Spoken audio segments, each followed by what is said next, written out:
वेद सिरा मुनि आए तब सब ही कहा समुझाई।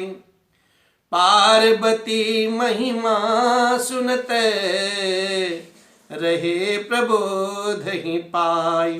तब वेद सिरा मुनि जी ने आकर के सब परिवार को समझाया बुझाया है, सारी बात बताई है और माँ पार्वती जी की जो महिमा है उस सबको समझाया कि पार्वती जी की महिमा क्या है, जिसे सुन करके सारे परिवारजन को ज्ञान की प्राप्ति होती है, संतोष होता है मन में, धीरज आ गया। अच्छा ठीक है। और इधर गिरिजा जी जो पार्वती जी हैं, प्रभु के चरणों में लीन होकर के बाबा शिव का आराधन करती हैं। और बाबा लिखते भी हैं क्या, अरे उर्धरी उमा प्राणपति चरना, जाए विपिन लागी तप करना। अति सुकुमार न तन तप जोगु, पति पद सुमिर तजऊ सब भोगु। पति पद सुमिर तजऊ सब भोगु।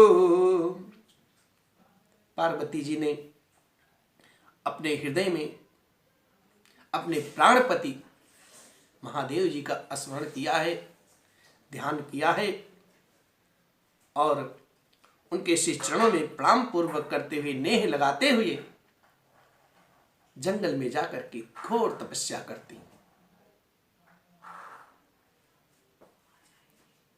बाबा तुलसीदास जी हमारे लिखते हैं और कहते भी हैं,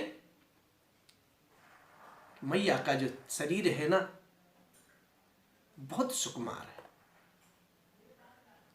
इतना सुकुमार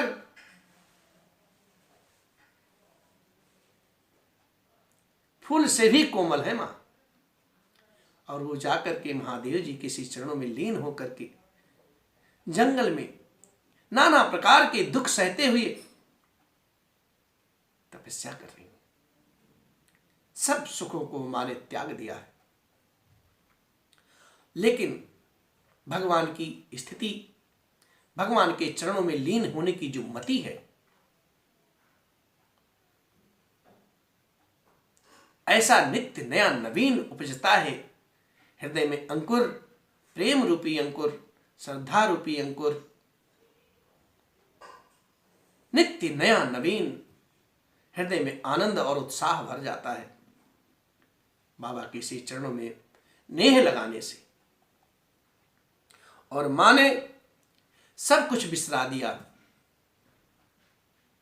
देह की सुध जाती रही, भगवान महादेव के श्री चरणों में लीन हो गई मां, समाधि लगा ली। और बाबा लिखे हैं, संबत साहस मूल फल खाए, सागु खाए सत बरस गमाए। 1000 वर्ष तक पार्वती जी ने केवल कंद मूल का ही आहार किया। भोलेनाथ ऐसे मिलने वाले नहीं, इतनी सहजता से नहीं। हम लोग 1 दिन, 10 दिन, 20 दिन, 40 दिन अभिषेक कर दिए और सोचते हैं भोलेनाथ अब हम पर प्रसन्न हो जाएंगे, हमें मनचाहा वरदान दे देंगे। लेकिन मैया के लिए एक देखिए, ये जगत को संदेश है मां पार्वती जी के द्वारा। नाना प्रकार के साधक कष्ट सहता है, तब जाके उसको जरा सा कहीं भगवान का कृपा उसको बरसती है, जो आप सभी के बीच में आकर के कुछ जो भी टूटी फूटी बाणी होती है उसमें बोलने की कुछ इच्छा जागृत होती है। ये इच्छा हमारी नहीं है, इच्छा राघव सरकार की है, गुरुदेव भगवान की है, उन्हीं की ही कृपा है। मां के हृदय में अपार प्रेम है बाबा शिव के लिए। और इतना ही नहीं, कंदमूल खाया 1000 वर्ष तक और 100 वर्ष तक केवल मैया ने उबला हुआ साग खाया। उबालती क्या होंगी मैया जब समाधि में बैठी होंगी, जो मिल गया खा लिए, नहीं खाए नहीं खाए। कुछ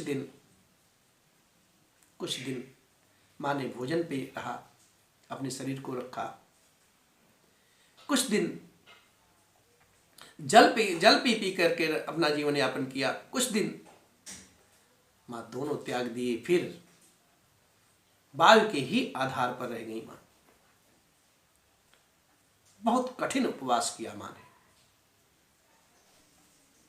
पत्ते खा के माँ ने 3000 वर्ष तक बिताया। उसके बाद माँ ने सूखे पत्तों को भी खाना छोड़ दिया। तभी से उनका नाम अपर्णा पड़ा हुआ है।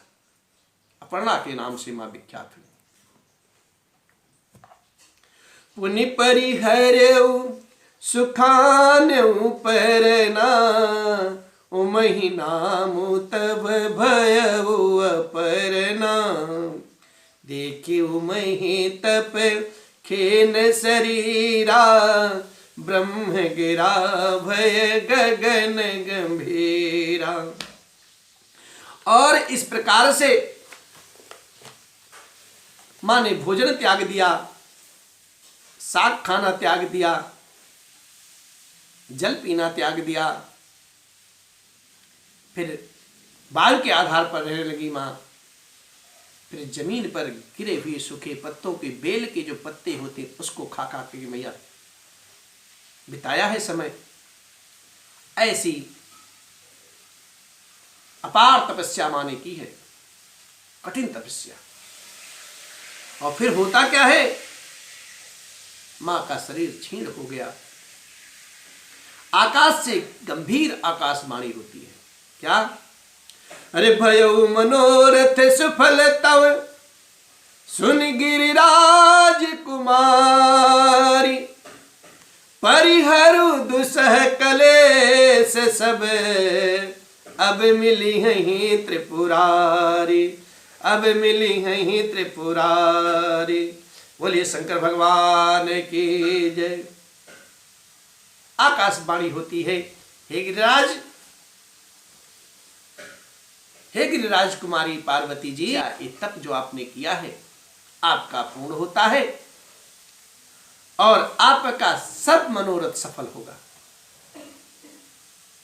अतः अब अपने इस समस्त कलेशों को आप त्याग दीजिए और इससे महादेव की आपको प्राप्ति होगी। अब आपको त्रिपुरारी महादेव जी ही मिलेंगे, इसमें कोई दो राय नहीं।